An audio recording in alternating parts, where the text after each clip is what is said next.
Hi everyone, I'm John Bunting from Georgia State University, and I'd like to talk to you about the use of corpus data to show how real language is used in real settings. To do this, I'm going to share some information with you that's from a wonderful short article by Doug Biber and Susan Conrad.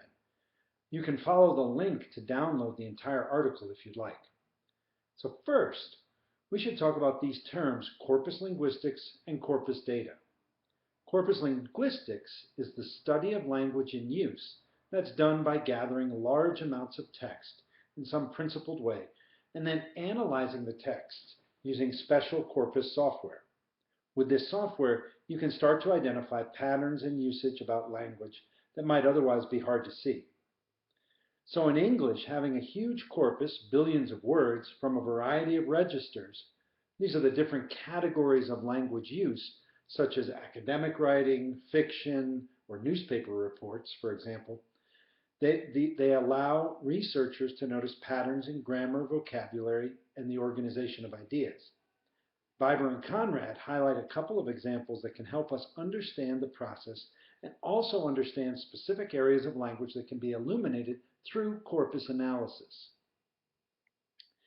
One example is looking at how the definite article the is used in conversation compared with how it's used in academic writing. But first, let me ask you, why do we use the definite article in English? Any ideas? You can pause this for a minute and think about why we use the.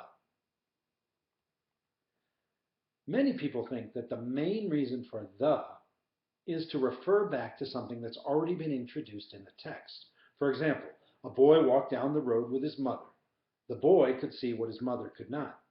In this example, the boy replaces a boy because now that the writer introduced him, you should use the. That's good, but it's not the only reason for using the.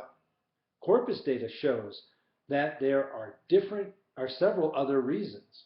A shared situational context, pass me the salt, connected to post-modifiers of the noun, the boy who walked with his mother, and others.